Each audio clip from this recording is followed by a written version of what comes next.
my topic, I chose Crohn's disease. I chose this topic because I actually have Crohn's disease. I've lived with it for most of my life, so I feel pretty comfortable talking about it. And I thought it would be a good excuse to maybe learn some more about my disease doing this project, and I always like to educate other people on things. So if you're asking yourself, what is Crohn's disease, you're definitely not alone. With my lifetime almost of having it, I've come across a lot of people not knowing exactly what it is, and me having to explain myself a lot of the time. So a lot of people either have no idea what it is, or maybe they heard something on a commercial about like a medication to help control your Crohn's. And so Crohn's disease is a chronic inflammatory bowel disease that affects the lining of your gastrointestinal tract, or your GI tract. Now, Crohn's is in a list of other GI inflammatory syndromes and diseases. Crohn's is kind of the main one because it can affect pretty much your whole GI tract. So from the inside of your mouth all the way down to your colon. Then there is another one, it's called IBS, or irritable bowel syndrome. That is going to affect mainly just your lower GI tract. And then there's colitis, which is just pretty much a step below Crohn's. It's just going to affect mainly your large intestine, but it's just as vicious. Now, back in 1932 is when Crohn's disease was first discovered. It was discovered by Dr. Burrow Crohn, Leon Oppenheimer, and Gordon Ginsburg. Again, that was in 1932. And in 2019, the Crohn's Colitis Foundation had an estimate of 1.6 million people affected by these diseases. Now, while there's no known cure for any of these, all of these are definitely treatable. So, in 1932, there really wasn't much going on with trying to figure out what was causing Crohn's, just people getting diagnosed with it, and just as anything in the beginning stages, it's really hard to pinpoint anything. And it's just as hard these days, unfortunately. But thanks to Suzanne Rosenthal, 35 years after it was discovered, she had enough with her chronic illness and decided to try to do something about it. So she got in touch with the right people, the right hospitals, and had some scientists start looking into it more rigorously. And she actually started the Crohn's and Colitis Foundation. She unfortunately passed away in 2013, but we can thank her for everything she did, because without her, all the treatments and all the education that we have and the research that's been going on since she took part of the foundation, it's all thanks to her. And me specifically, definitely thank her for all this stuff, because without her, I wouldn't have my medication today that's helping me.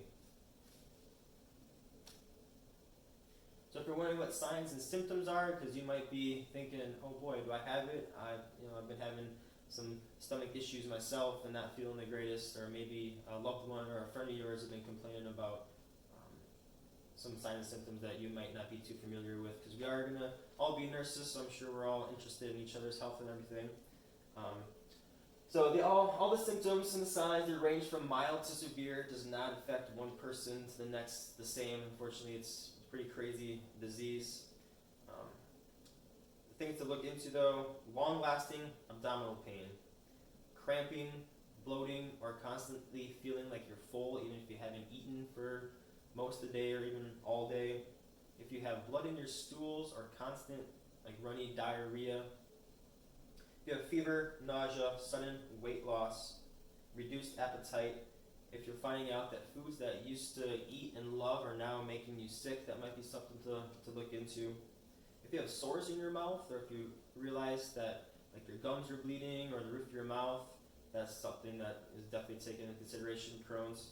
And if you're just low energy and fatigue.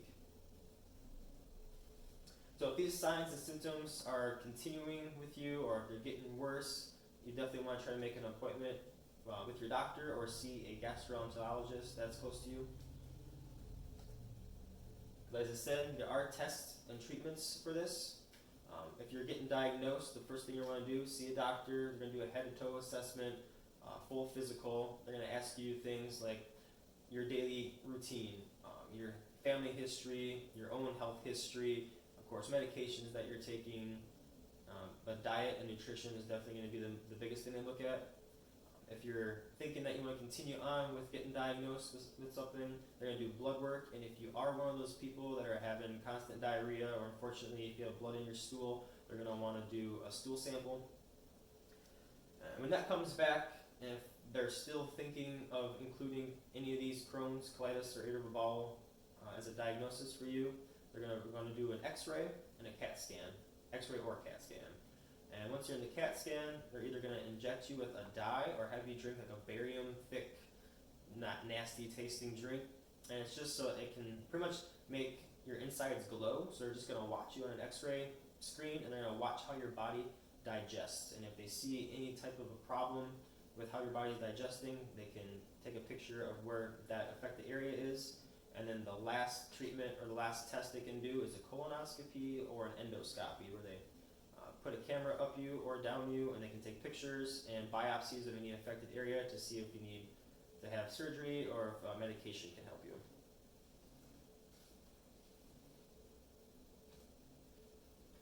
So now all the communities affected.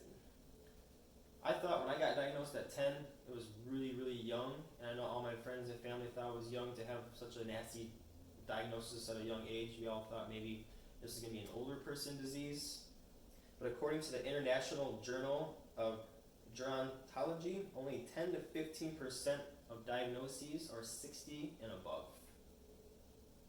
The average age is 15 to 35. So I was still young, but that's still, 15 to 35 is still pretty much in your prime, so it's not very good to get diagnosed with something that can hinder your lifestyle. But just because such a low percentage of elderly people are being diagnosed doesn't mean that you should just ignore the fact that they're being diagnosed, because they can actually be at more risk for other complications because of Crohn's, colitis, or IBS.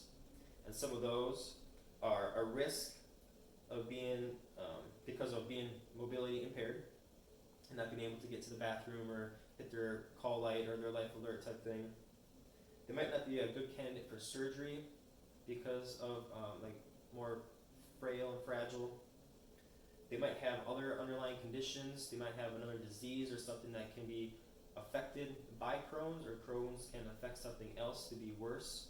I know once you hit 30, 35 years old, you want to start getting screened for maybe colon cancer, especially if it runs in your family. So the older you get, the more you are at risk of having colon cancer. And unfortunately, having one of these diseases ups that risk even more.